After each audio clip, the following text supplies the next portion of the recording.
about environmentalism and building solidarity and the problem with population politics.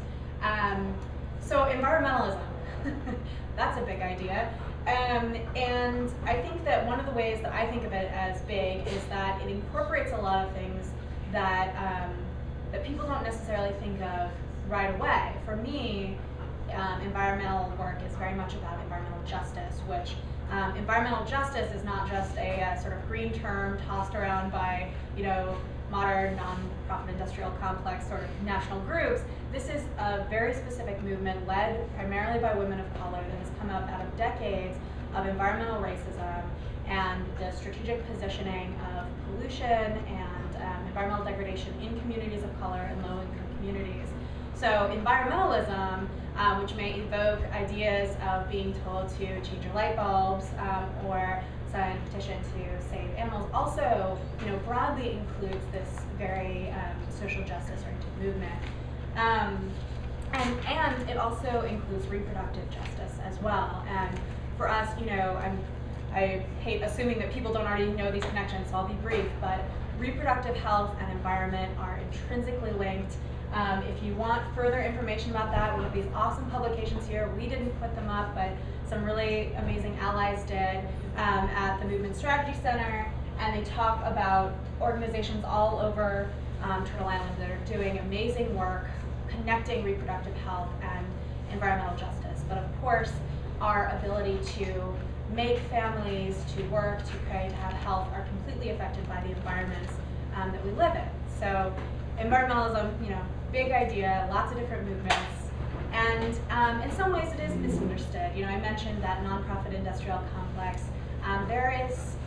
There's a lot of people with good hearts and a lot of energy working in environmentalism, and sometimes, we disagree with each other about the ways that things go about, and one of the big disagreements that comes up for me is when people don't acknowledge the history of mainstream environmentalism, which is very much an exclusive politics. It's very much a white and elite politics, which doesn't mean that amazing people haven't worked in it over the decades that it's been around, but it does also mean that it's been directly linked to things like pushing indigenous people out of their land so you can have a national park, and then hiring them to come back in and impersonate different indigenous people for low wages.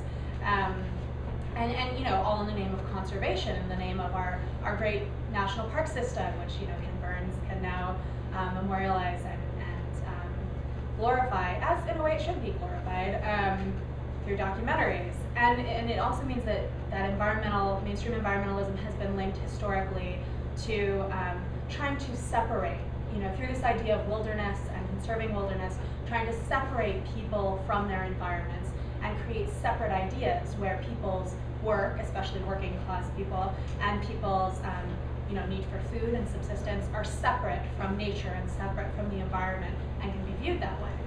So there are, in the big idea of environmentalism, there are these problems and these struggles of racism and exclusion. And one of the big things that comes out of it that really inspires our work is a very particular strain of problematic environmentalism, which also spreads to other ideologies, and that's population politics.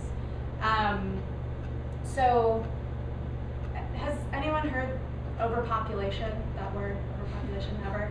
Yes. Yeah. If you don't mind us shouting out, what are some of the things that overpopulation causes? Whether you think that they're true or whether you've heard them. Apocalypse. Oh, apocalypse, yeah. Well, that's sort of the end. You can't say anything after that. But before the apocalypse, what does overpopulation cause? Food shortage. Yeah, Pollution. Hunger, pollution, sorry. I've actually got to stay hungry. Yeah, hunger, yeah. Water shortages.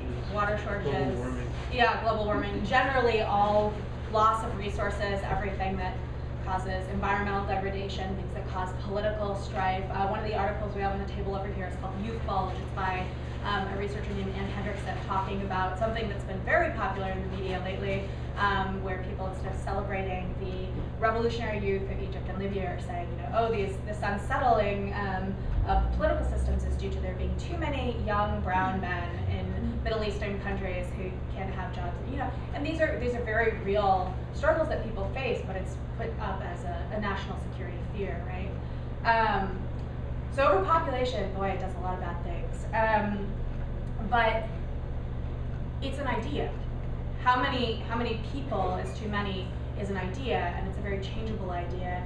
And in the same way that someone can argue and feel very strongly that it's too many people eating food, it's too many people growing food, it's too many people moving to cities that causes, say, a food shortage, someone else might suggest that food shortages are created by very strategic economic policies and centuries of colonial development, and that actually there's never not enough food. There's simply distribution systems, and some people call them broken. I think they're doing exactly what they were set up to do, which is keep, some resources for elites and very few resources for everyone else who's working and struggling, trying to get by in the world.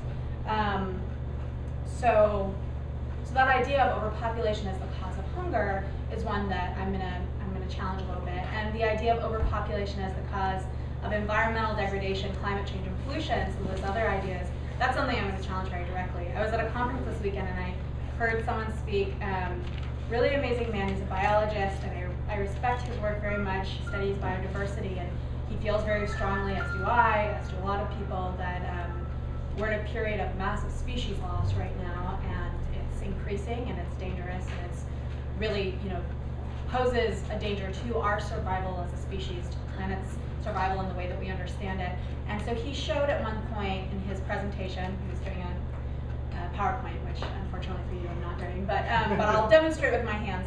There's a graph of the rapid acceleration of species loss that sort of continues at this slow rate and then spikes.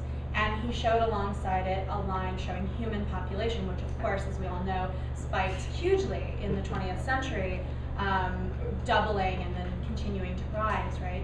And so he graphed them right against each other, and it shows that, it appears to be a very causal relationship, and it makes sense on a very rudimentary logical level. More people, fewer other things, you squeeze them out. It's sort of this traditional idea of claustrophobia, right? We can all sort of feel what that makes us think about.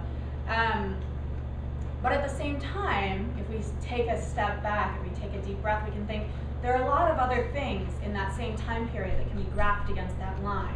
There's the rise of industrialization. There's the rise of, just to take a small element of industrialization, there's the rise of chemical agriculture, which is the cause of, a lot of that population growth, because people had access to a lot more food and could feed their families with a lot more ease. And there's other things as well. There's colonization. There's a move to a very different economic system. You can kind of chart the rise of capitalism along the same curve. So you can do a lot of playing with causality and sort of looking at the many different factors that might be involved in massive species loss.